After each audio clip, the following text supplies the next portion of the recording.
Not My Family is a highly fictionalized, loosely autobiographical narrative that describes generational bad will, poor choices, financial malfeasance, and even murder.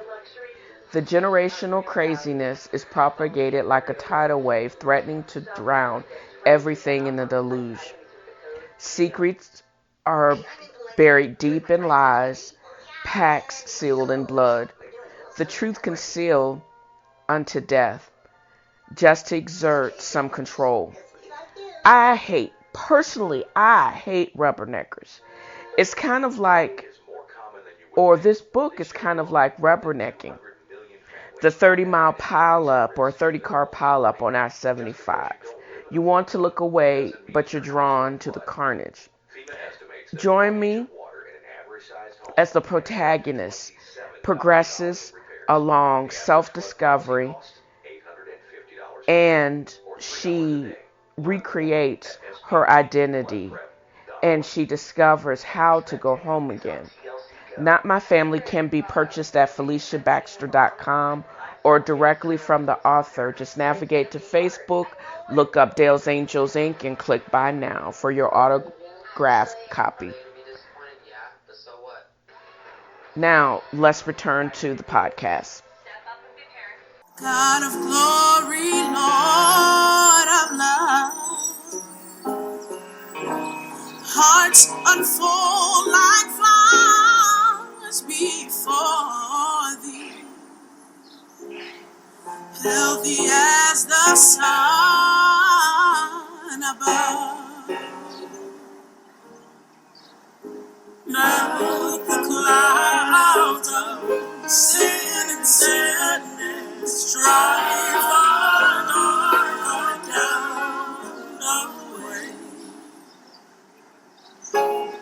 Giver of immortal gladness, fill us with the light. Fill us with the light. Oh, fill us with the light of day.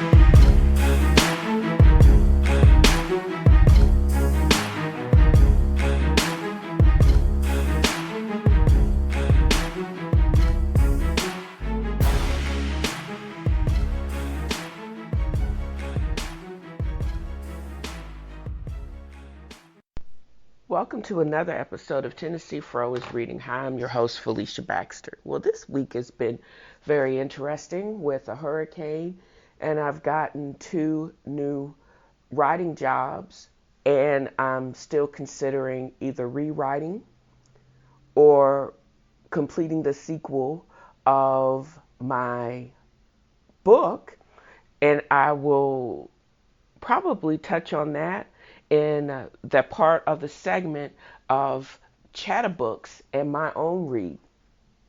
Well, I'll go over the crazy world that is self-publishing, and as an indie writer, how this may not be the best bet for to get your product out there.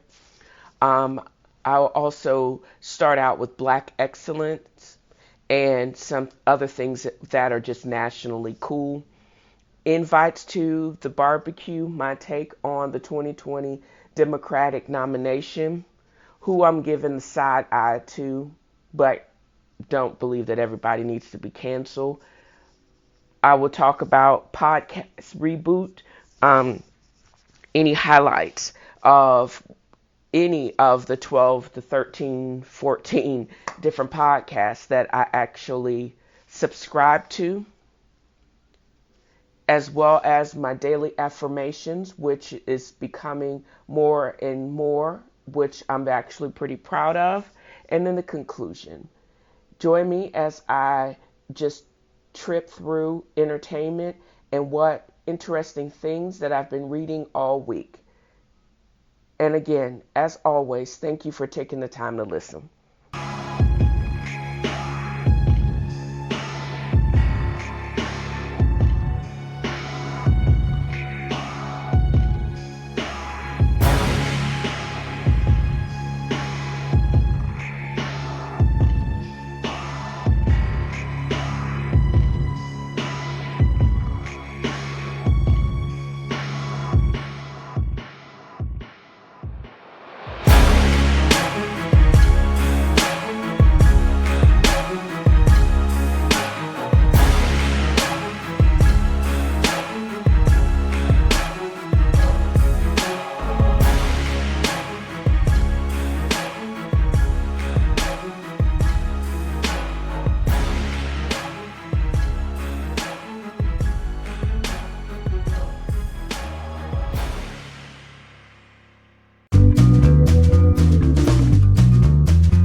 Hey y'all, this is TNFro, aka Felicia Baxter, a relative newbie to the podcasting game.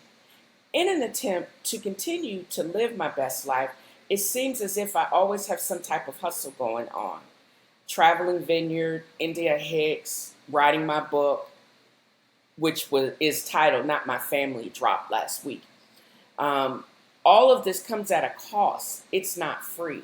It takes effort to create a buzz and to create content. I just need one person to start the stampede to my site, one person or company to become a patron, one person to buy my book and proclaim it to be the best thing since sliced bread.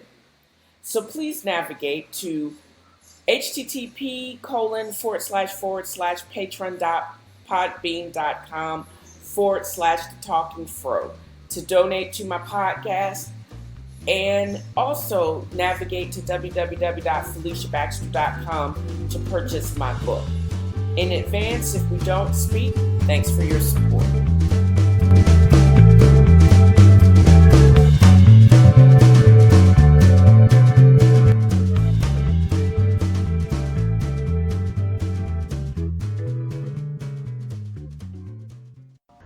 Welcome back to this part of the episode, or welcome to the beginning of the show. I've decided that even though I don't necessarily have to keep to the script or the outline of the show where I go boom, boom, boom, I have the capability of adding and subtracting things as I see the need to. But this one I'm going to keep probably in its form in some way, shape, or form at the beginning of the show.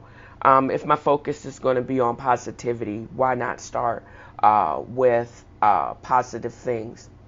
This week in Black Excellence, I wanted to give a shout out to Odell Beckham Jr. I think this particular football player, I thought he was a loudmouth when he played in New York. Was it for the Jets, I believe? Then he got booted, and he is supposed to start with the Cleveland Browns. Everyone knows that the Cleveland Browns football team, or the organization, has had the most loss and have been just a crazy, mixed up, kind of sad story for the last, in the history of the NFL, for the last several years or decade. And most football players go there to die, basically. But something happened last year where they started winning games towards the end of the season, and they started to get like a little spark in their strut, kind of like the Bears with their 20-1 or 20-2 winning season. That was crazy. That looks like the Bears of the 70s. But anyways, he was actually traded to the Browns, and we thought it was a little bit of player haterism on the Jets organization, but that's their loss, because he basically shows up at a Cleveland high school and gives each team member his branded pair of Nike shoes. I don't know, actually kind of do feel that the economic backdrop of Cleveland also is venerated in their Browns, kind of ragtag, scrappy, but they are a former steel town that's struggling to remain relevant. I was there a couple of years ago. I was shocked just by how kind of classy it was, but you could see it was struggling to make a comeback, just like a lot of Midwestern towns are. So his generosity, I think, I say all that to say, it's a struggling town, but I know his generosity was actually welcome. And those $140, $150 shoes that he gave each one of those growing kids, I think the parents as well as the kids themselves were grateful, and I thought that was just a really cool thing to do. Also, there is a book that's out by these twins that I actually saw on CBS Morning News. Even though I hate one of the newscasters, she actually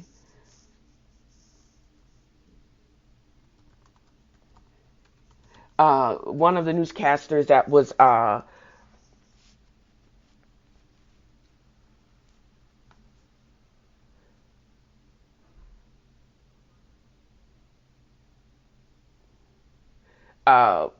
she always just seems depressed to me, and she kind of makes me sick. But they were talking about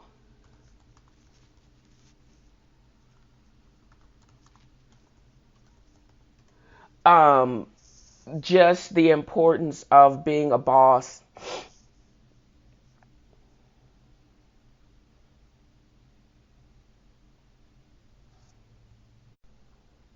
and the importance of self-esteem.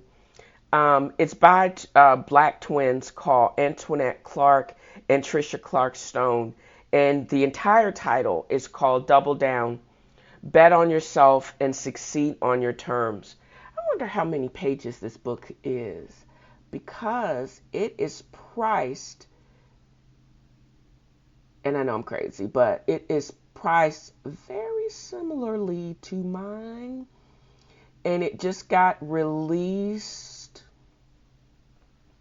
recently, or it will, no, excuse me, it actually will be released on the 10th. And let's see.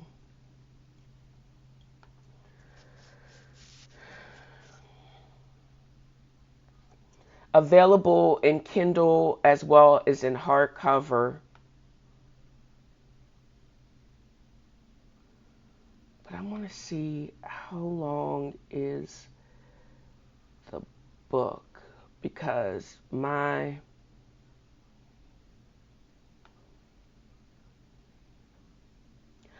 honestly think it is probably like 3 times the price, or 3 times the length, but there it is, 256 pages. Yes, it is double the length of my book, but it's priced the same. And I'm probably going to end up uh, dropping the price of mine before, or consider re-releasing it at the same price. But I'm thinking about that. But anyways, so don't hesitate to go to most of the places where books are sold and consider buying this book. Double Down, Bet on Yourself and Succeed on Your Terms, by two Doublemint twins, Antoinette Clark and Trisha Clark Stone. I think it's going to be a great read. I'm also reading this week, and I actually uh, first heard about this on the Read podcast. It's by Igby Basi. I'm lying.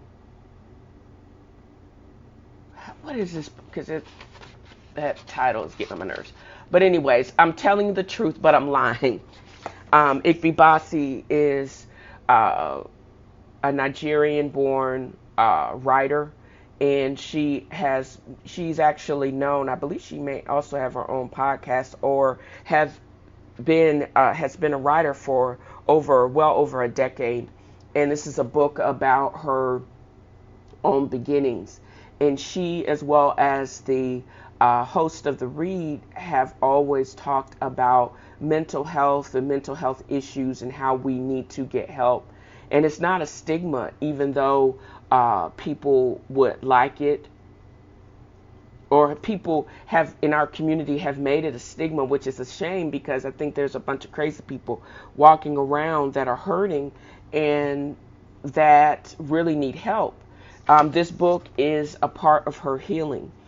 And it is actually a very interesting read, how big parts and chunks of her childhood are missing from her memory. They're just gone. And she just remembers things a different way. And it shocks me, or maybe it doesn't really shock me, because her father's actually a really good person, but how she's very close to her father, and her mother, who is still living, she describes her as a hard woman, and I think there is a bunch of mixed feelings and emotions when it has to deal with her mother. So pick up on that. It's also available on Amazon. That's where I ordered my copy this week, and I'm going to be actually reading that. And then there's just also positivity even in our kind of screwed up legal system. There's a progressive prosecutor in Pennsylvania by the last name of Krasner. He is taking it as his personal duty to overturn wrongful convictions. And he's pushing a progressive movement called conviction integrity. Imagine a DA thinks that you need to be fired if your investigations are flawed. You withhold evidence, or you withhold evidence, and you only present the evidence on the person that's the best for the crime, even though that person may look the best, but they actually did not do the crime, but you actually slant the evidence. Imagine going in with the idea that that's wrong and you need to be terminated for it. And that's what he's basically doing. It's led to the overturn of several life sentences of the wrongfully convicted. And it's leading a progressive movement. Hopefully, this progressive movement will be a beacon to the rest of the dirty dealings across the country in conviction reform. And also, as we are recovering from Hurricane Dorian, there's going to be another humanitarian crisis going on as the Bahamas got pummeled by a Category 5 hurricane. Basically, this hurricane sat over the Bahamas for over 2 days, and it basically almost destroyed the northern part of that island chain. Jose Andres and his World Central Kitchen basically scrambled, got a boat, they got helicopters and plane, and now they're doing food stops all across the island. He didn't ask for permission. He tried, but nobody couldn't get a straight answer from anyone. And he's just going and feeding as many people as he possibly can. And he's just doing it. And he's taken this as his mission to use his platform and his own money to feed people. Yeah, that food that he sells in his restaurants are not going to make a big difference. I think his intent is actually pretty magnanimous, and I think people should just be, and I think I see gratitude there. He has been met with suspicion because I don't see him being motivated by anything but just feeding people. That is what he's a chef, and that's what he wants to do. You're hungry, you need to be fed, and I have the food, so let's do this. And I could stand a ham sandwich myself right now, so just so you know. So that ends this segment of Black Excellence and National Cool, and I think I've had a lot to say on this subject, but there's been a lot of cool things that have happened this week, as well as some not so cool things, but mostly always the positive outweighs the negative.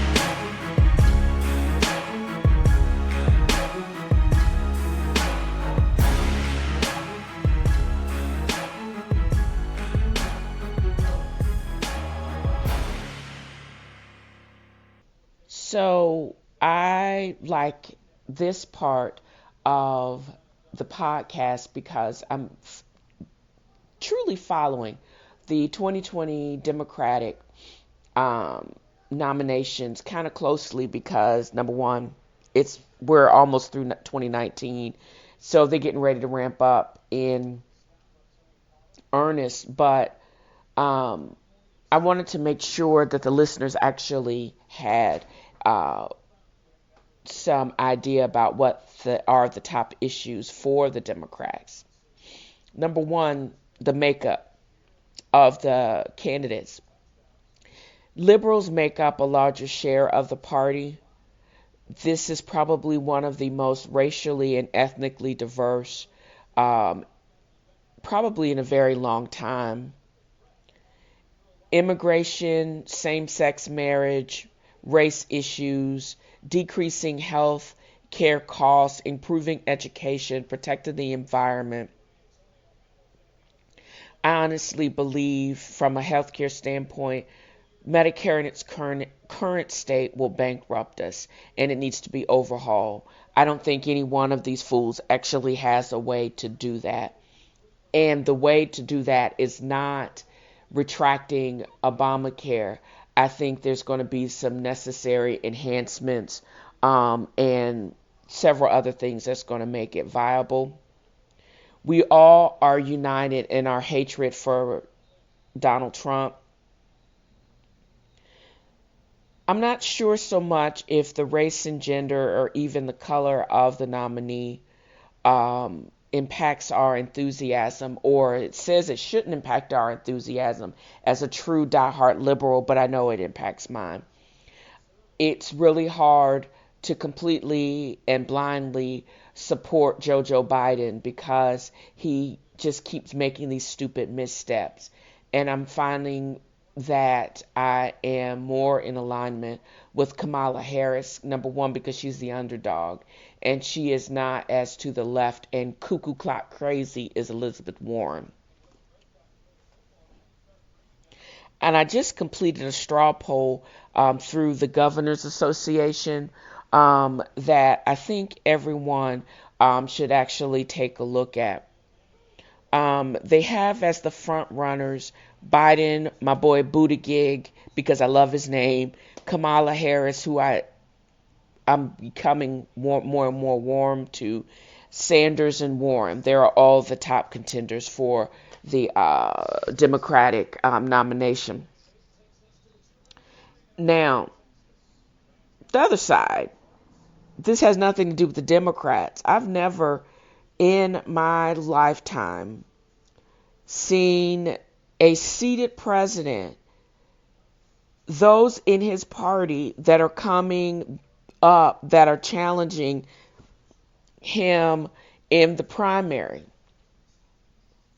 And it was just kind of weird that we had Donald Trump like stomping, but it didn't become more obvious that, did you guys know that there are 3 people now are coming forth that's planning on running against this president?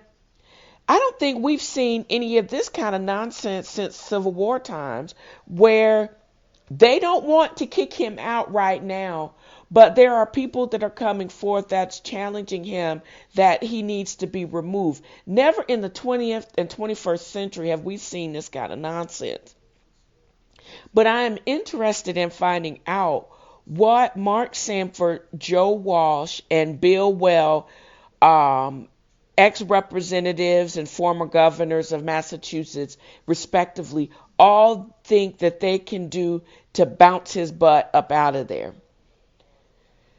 It would be a coup if not only that he does not get nominated by his own party, because if you look in the last 100 years, usually it's just a rubber stamp. You want to run again, you get the nomination. Even with the original G-Dub, his dad, there was no challenges within the party to his presidency and his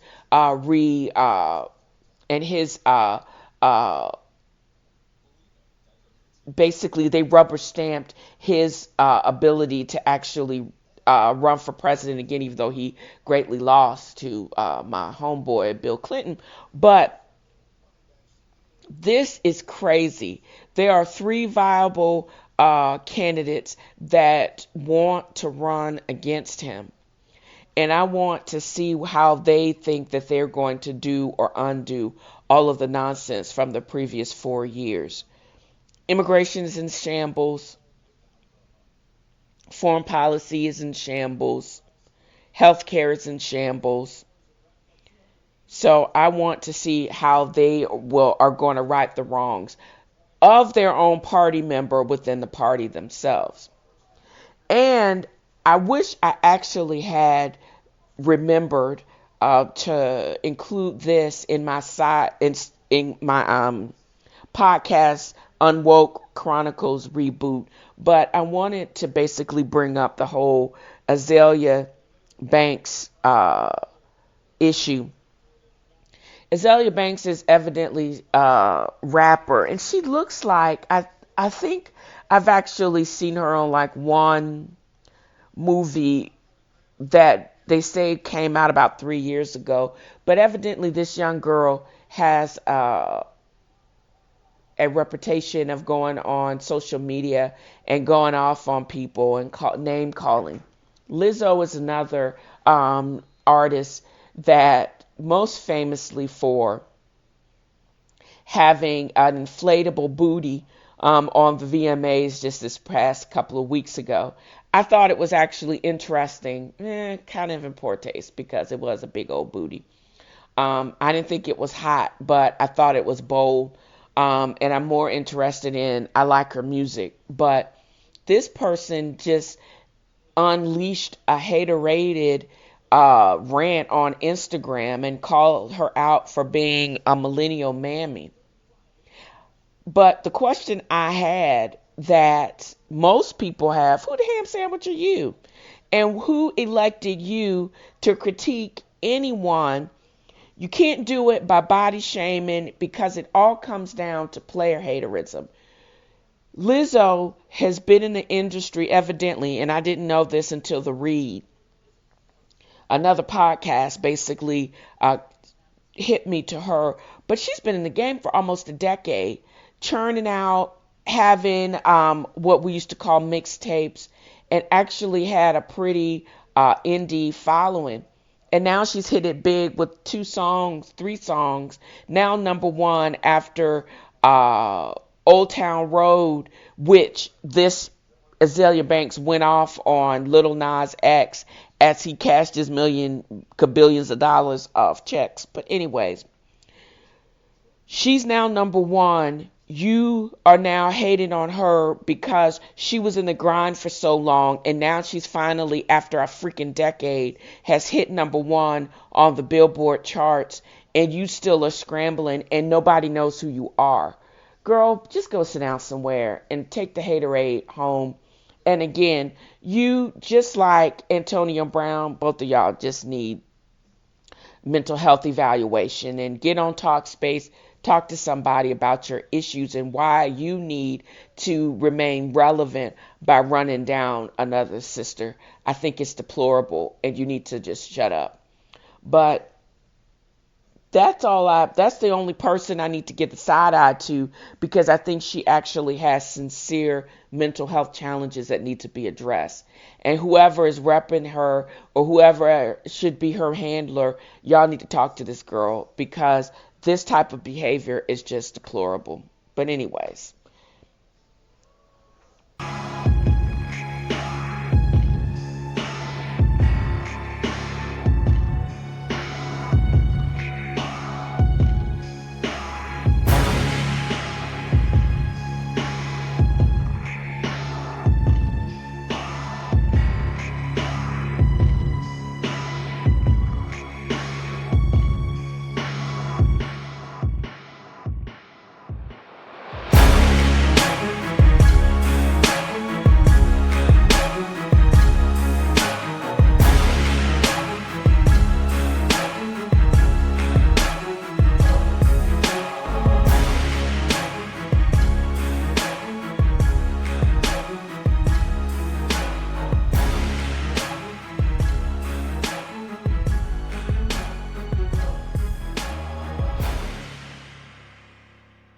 Welcome back to this part of the podcast. This is now going to be redubbed Random Shit and the Unwoke Chronicles.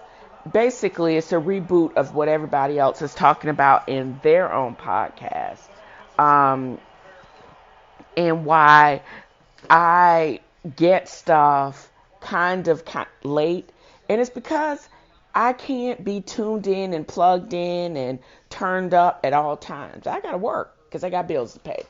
But anyways, um, I also have realized just how much or where I am or when you're going to become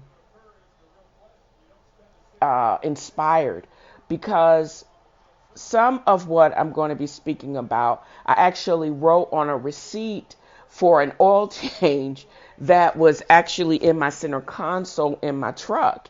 While I was waiting to pump gas, I actually wrote down a couple of thoughts. But anyways, as I've said before, I think I actually have subscribed to no less than about 20 podcasts. Some of them I read or listen to on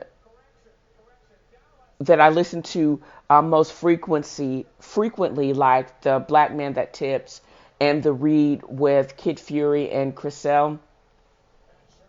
And it also makes long commutes really interesting while you're reading some of the gossipy chatter.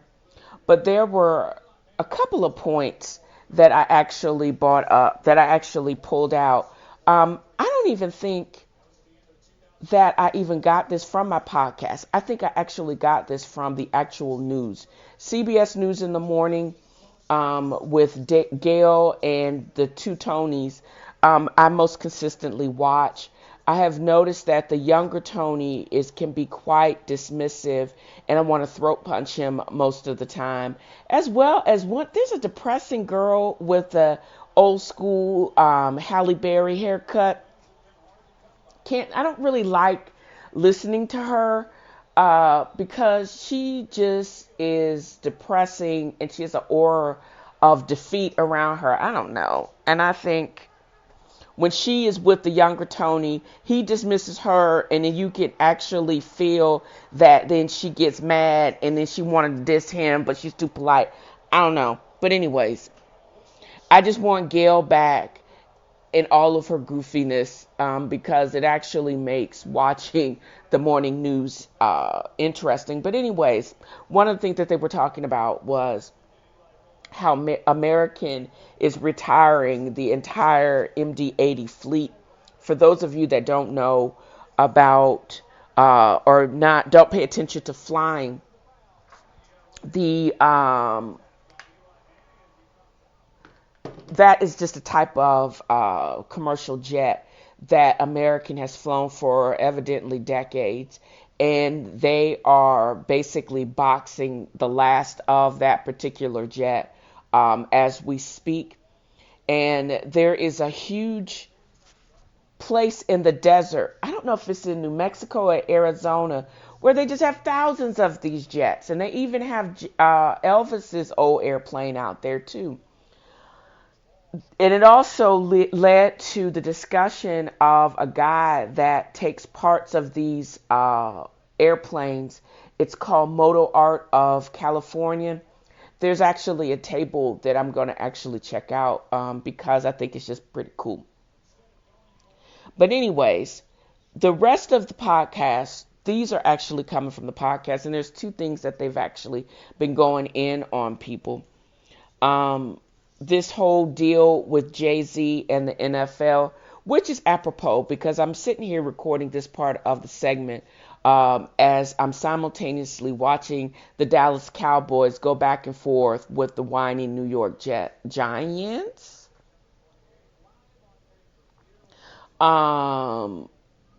Is it the Giants?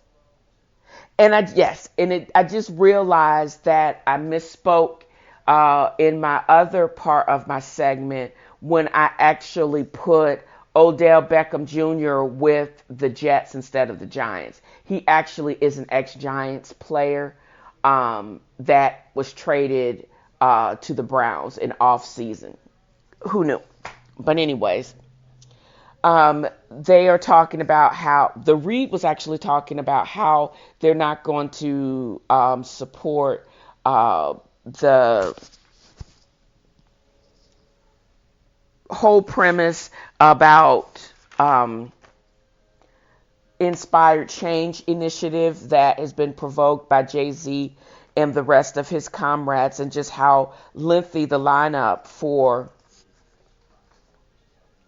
Rock Nation is, how this is just a ploy for rich people to get richer. Yeah, we know.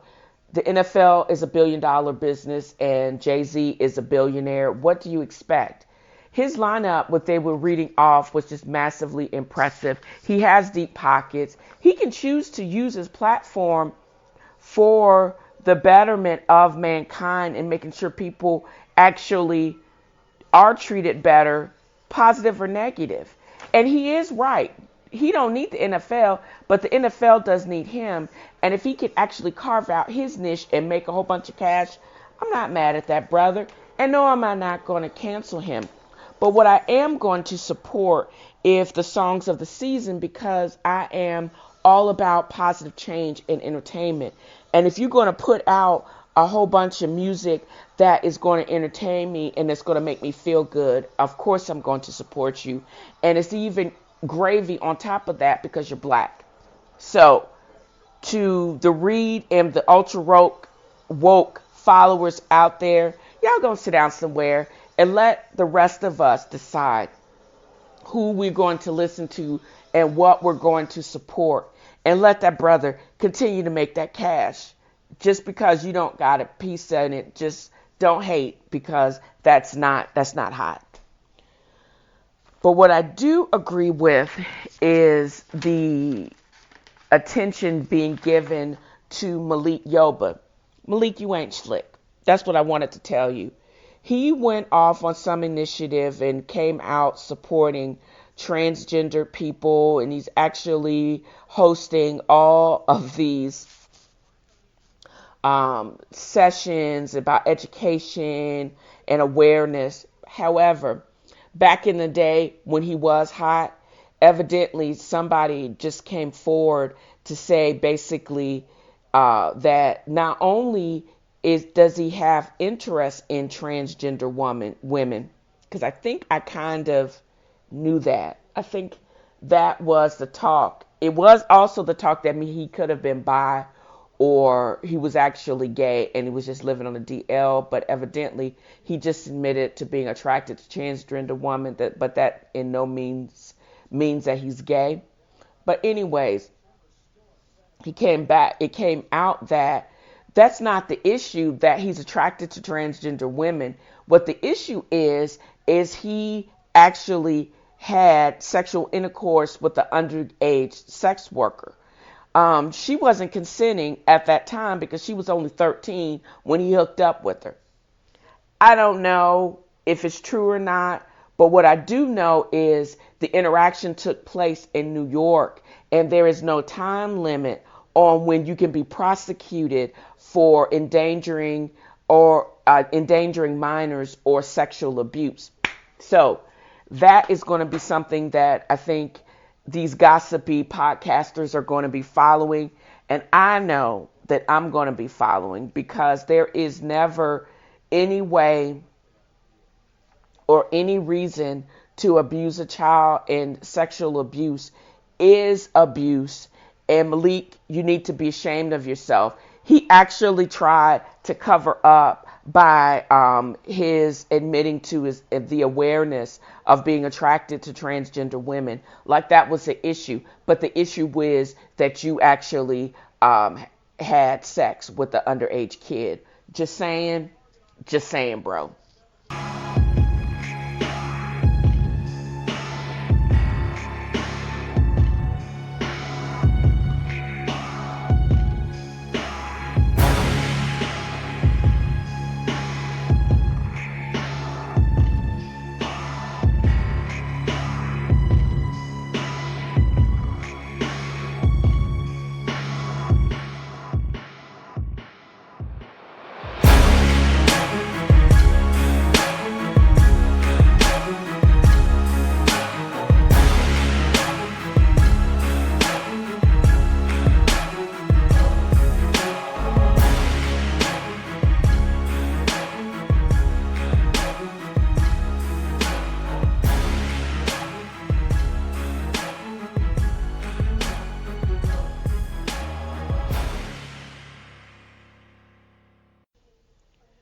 Well, as I become more and more and I get paid more and more to work, I get to practice my craft in many different ways. I've published my own book, I update my blog, and I also publish this podcast. But what's going to keep it all moving smoothly is when I get other paid assignments. Well, I wrote this copy for a very useful uh, cleaning device that I first became aware of when I stayed with a colleague of mine in Chattanooga, Tennessee.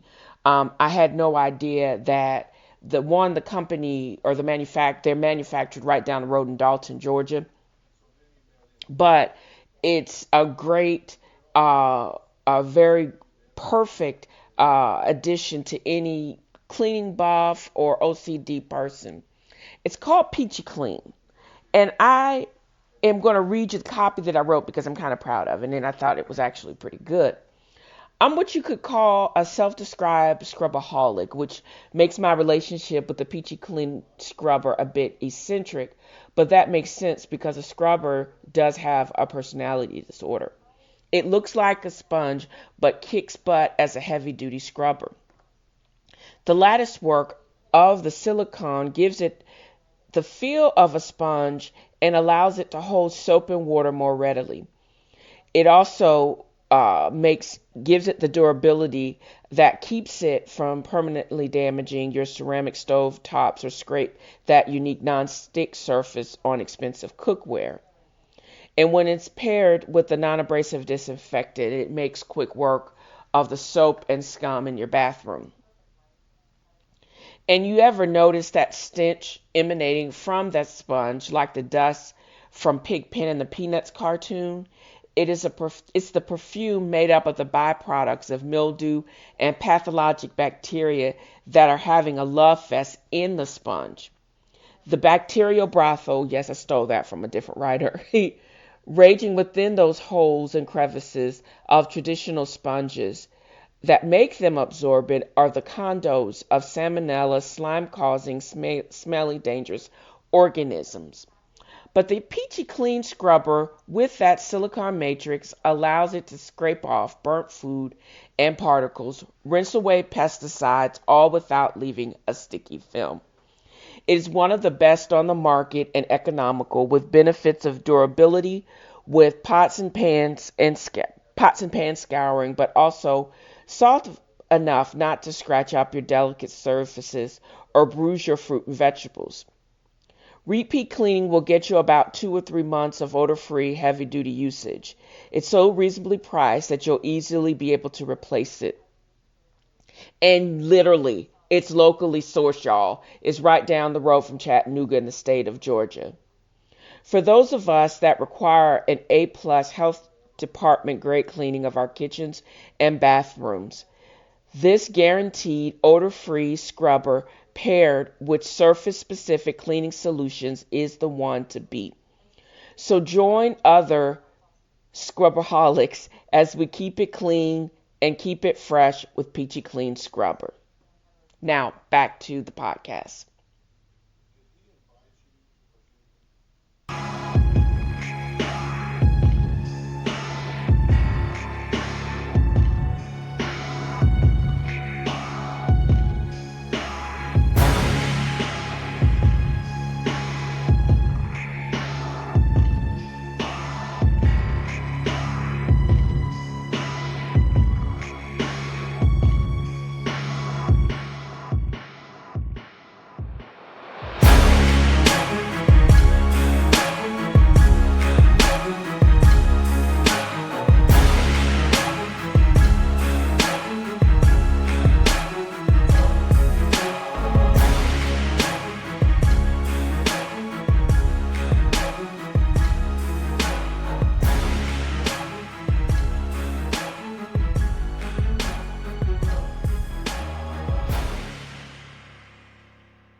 Welcome back to this episode, or this part of the episode of TNFro is Reading. And I'm going to just be going over a couple of things during this section of Chatterbooks and what I'm actually reading. This past week has been interesting from a lot of respects because I escaped Hurricane Dorian, and it really wasn't a threat to me per se, but the Emerald Isle with the tornado that ripped up the mobile home park, or the actually it was the RV park. They need to get that straight. It's not the requisite trailers. It was the one of the many mobile homes and a lot of the tiny homes that people actually hunker down in, or actually some in some respects vacation and live in, that were basically tossed around like Tonka toys.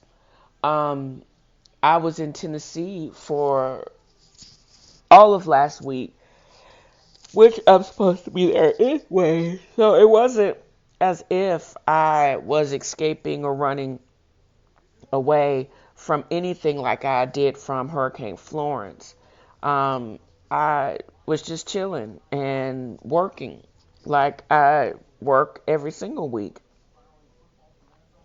But I, in between running around, I actually got my own personal copy of uh, Rainier Maria Rilke's um, Letters to a Young Poet.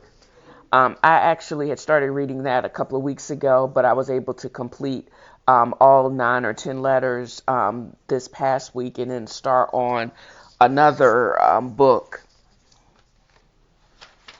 by another author that's kind of a heavy read, but Bossy Igby's I'm Lying, but I'm Telling the Truth, um, or vice versa. But these are not the quintessential light summer reads. They are very mindful, and they actually have some things that you should write into your own truth. And it made it even easier for me to write my affirmations this past week. But anyways, one of the things that is most poignant about Rilke is this, and is exemplified by this statement. Just be sure that you observe carefully what wells up within you and place that above everything that you notice around you. Your innermost happening is worth all your love. You must somehow work on that. He actually stresses solitude and self-reflection as a source of writing inspiration, and also just should be just a way to live. But you must write above all of that. I get the impression that the intended recipient of his letters was actually very lonely and was struggling with that, even questioning a belief in God. And Rilke is attempting to comfort, and he strongly suggests a refocus on things that you can control and look to the beauty of the beginning of things. And I ask readers of this particular Instagram post, what is your relationship with solitude? I'm always suspect with people that have to always be around other people. Um, some people do or are the life of the party, and that's fine. But then there's some people that just have to be around other people and into everybody else's business, but they don't know how to act themselves. I always wonder just how secure they are just with themselves. Um, and as one of the seventh letter affirmations or things that I found poignant was, not only was this person trying to, the intended recipient of the letters, trying to understand and deal with loneliness, he was also trying to understand the meaning of love. And again, this was importance of uh, having your own self together, being able to love your own self. And I think one of the many truths that was expressed through these letters was just how progressive Rilke was in his view of love in a matter of a lot of things. Because he was emphatic that two broken individuals getting together and losing their identity is not love. It's just simply a recipe for disaster. He is an advocate for protecting your individuality as well as the other person's individuality. And he says women, the ability of women to be able to do this was a lot better. The chances of women being able to do this was a lot better than even men. And he was also therefore advocating the equality of women, not in a lot of respects. He didn't mention anything so far about about voting or anything like that. It was just because this was written in 1904, but he was also advocating the equality of women even in during this paternalistic time period. That's what made this this piece so poignant, because the advocation of the healing nature of solitude, being and knowing and loving yourself, as well as the importance of love, but you can't love anyone until you yourself love yourself. I think all of these were progressive and are so applicable even in today's time. And this is a good lead into a post that I was tasked to write for my book, Not My Family. And I'm still trying to convince people to read the book.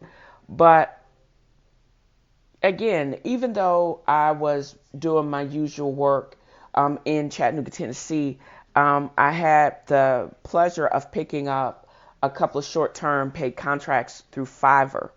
I wrote a press release for the Motherland .online, as well as a suggestion for some comment on deb80.com.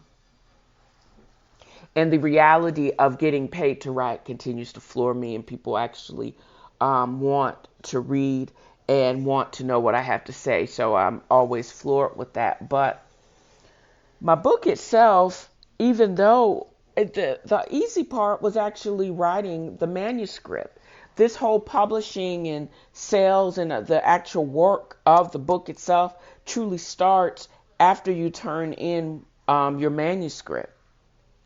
There's a lot of things that I wish I could or would have done. I wish I could have or would have known I could have done this and written this book traditionally. I think I had enough, the book has enough strength on its own that I probably could have gone the traditional route. I wish I had believed in myself and just got it done. I wish I would have a traditional agent advocating for me to get the best deal instead of selling me just higher price packages within the self-publishing realm, and also selling me the services that I could actually utilize. I'm finding that after you self-publish, in general, no one will pay attention to your work because they expect it to be garbage. But I don't really think that applies to me. But I think the work itself there's more work that I need to be done on it. Marketing should start even before the manuscript is complete. And you don't need a hard sell, again, to buy more services right up front. I think that is probably one of the most galling and annoying things I've had about this whole process. Editorial services that enhance or represent what I should have or wanted to say. It's just not some type of you plug it in to some type of app and it just go over the words and spits out a final word count in a final word count, but no suggestions and how again to enhance the work. I wish I have a publicist that would have actually read the book or is a book reader in general and could provide more thoughtful suggestions than random follows or really generic fulfillment of publicist services. I already have an online presence. what can I do differently to not only increase SEO, but all that and translate those things into sales? You're not helping me. And I think the anonymity of all of these servers covers anyone or keeps anyone from any type of responsibility. It's just like no one is invested in your success but yourself. And you have to pursue those things that will make you successful. And one of those things I think I am continuing to do is continuing to write. That's how I'm going to increase my craft if I'm serious about this. But I'm going to read this little excerpt from one of my posts that I hope you will navigate to FeliciaBaxter.com to read later. Not My Family itself was not and that was never meant to be a light read or a typical fluffy beach read.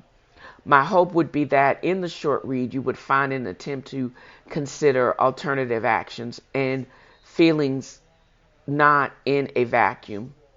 One of the finer points that I hope would ring true is finding forgiveness. Forgiving yourself for the blame you placed on people not emotionally equipped to be a soft landing. The main character, Frances née Maria Butler, would have to learn to forgive her stepfather for being a douche because he never learned or would learn how to be a stand-up father, his own father dying when he was young. She would have to forgive her dead mother, Darlene, who in her severe depression after the death of her twins, she would wear her depression like a cloak her entire life. She left Texas and assured security and true love because in her grief she returned to what she knew.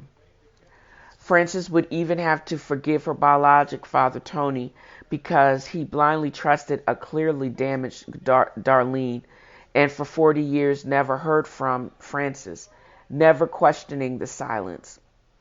She will have to forgive Angela, who also being damaged, would make just stupid decisions. But it doesn't mean she's a bad person, nor does it mean she was or would have been responsible for actions or consequences either. I think that means that she should not consider herself still responsible for Angela's continued bad decisions and the consequences she would reap from those bad decisions.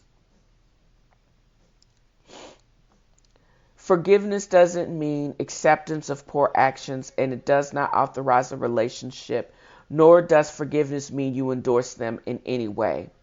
It also does not give them license to continue to operate in the same depraved way with the adult person you have become. It is even Stevens. You don't owe them anything, and neither do they owe you anything. This book touched on the realization that failure is an option, but so is success. Unlearning negativity and looking forward to new experiences and being present. You should not allow fear of failure to keep you from life. This book is also a homage to true love. Love does not hurt mentally or physically. You don't have to give up who you are to be in love either. That's a shout out to Rainier Maria Wilkie. But more importantly, self-knowledge and wholeness is attractive and necessary in successful relationships. To love, you must love yourself. None of these themes are new and are discussed in a variety of ways in other works and probably will continue to be discussed. My hope is my presentation that the reader will like my approach and will encourage them to want to read more. And that's all I've written for this particular segment of TNFro is Reading. And I hope you enjoyed this particular read and you will navigate back or come back and listen to further episodes to find out my interesting takes on further reads. Thanks.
Welcome back to this part of the podcast, and this is becoming more and more what I am living for, to the point where I want to begin and end with positivity in this podcast. Um, and I think even after the week that I have, it is imperative that I understand that every single week we should write out those positive things and focus our minds on the positivities. Just sit still and think of good intentions and positivity. I think because when negative things do happen, our response to them becomes different. So, and I believe, just like Humble the poet has always said in his book Unlearn, this shit doesn't get easier, we just get stronger. We have to embrace the struggle, and it's because this is how we establish our identity. And if people don't like you or don't like who you are, change the people. Don't change yourself. Be very careful of people that want to speak a word into your life. You really don't have to listen. You have to have selective deafness in some respects, because sometimes the negative words and sometimes just out and out lies are spoken to your spirit, and that can actually have a negative effect on you. And this is all about not speaking negativity into our truth. And as I was running away from another hurricane, I'd sat outdoorian in Tennessee.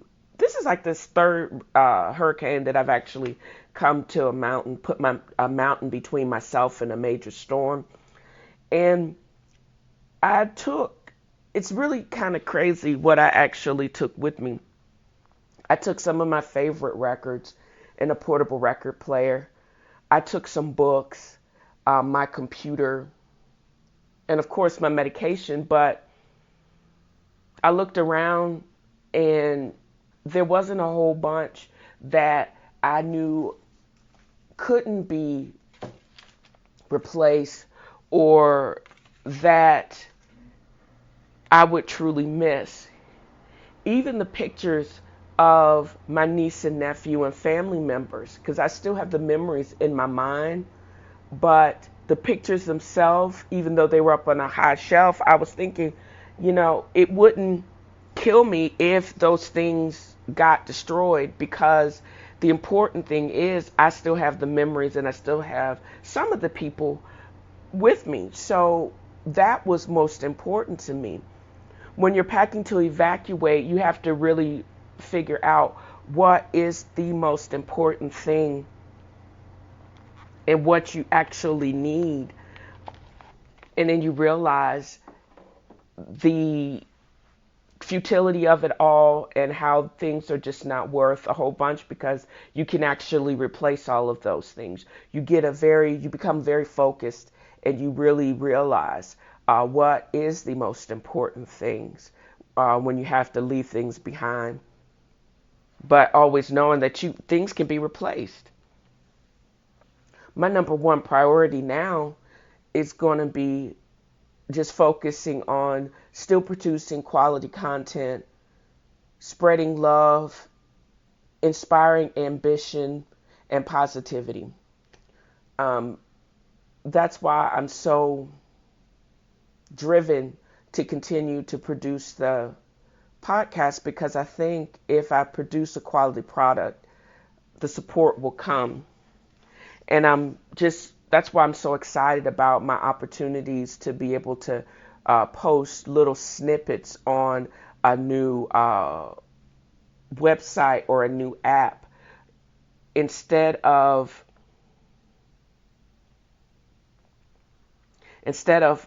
focusing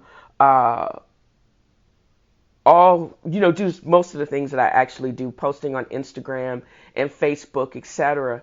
I actually will be recording clips of my opinions and then uploading it for comment on a new app.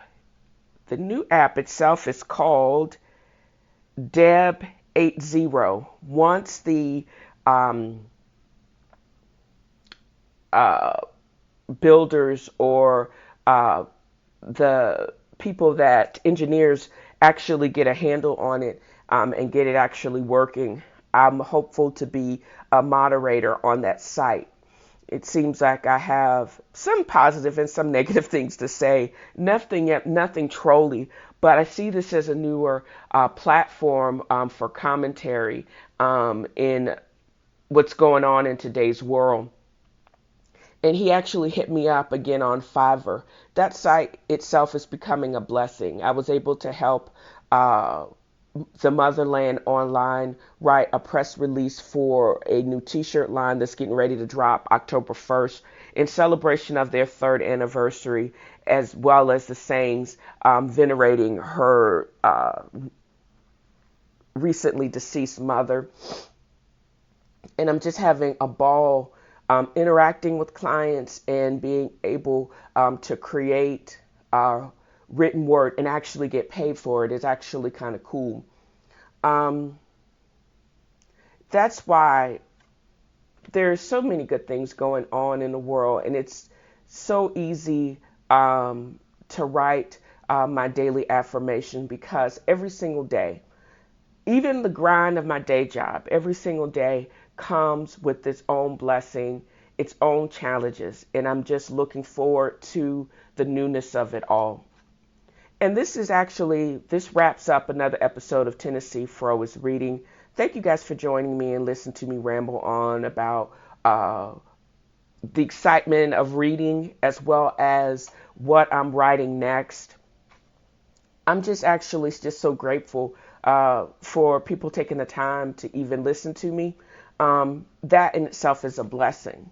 And I'm always just so grateful for the power of my mind, and I'm going to continue to let it find solutions needed to create positive change. And I hope you will too. Stay tuned for another episode, which will be dropping next weekend.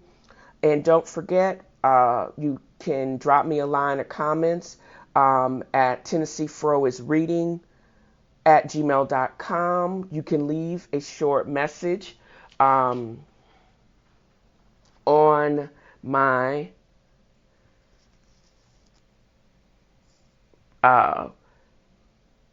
voiceover internet line.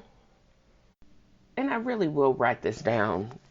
If you would like to, please leave me a 2-minute voicemail at 423-463-0658. No trolling messages. And if your comments are actually poignant, it'll actually be read and I'll give you a shout out during the podcast. Also, if you would like what you're hearing, don't hesitate to become a patron through Podbean. Just put 5 on it. Navigate to my PayPal link, paypal.me/Felicia DAI to leave a tip. And in the next coming days, my August podcast episodes will be moving behind a paywall, and you will actually have to become a sponsor or a premium member to be able to access that content.